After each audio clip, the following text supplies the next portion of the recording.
Trentini Mattia Santi, alla 7 Tobias Valdi Antares nuoto, in corsia 8 Alberto Giovanni Menin, Fondazione Bentegodi.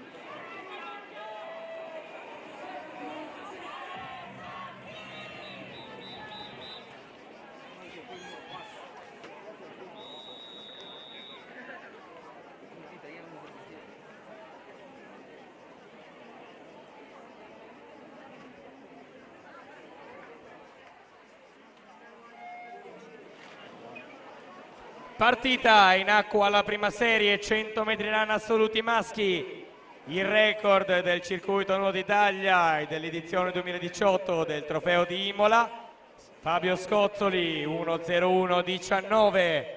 In acqua in corsia 4 il campione italiano assoluto di questa gara, il suo record italiano realizzato ai mondiali juniores di Indianapolis nel 2017, 59:01. Passaggio di metà gara, Nicolò Martinenghi 28:28, in seconda posizione a soli 56 centesimi Jean Dencas 28:84.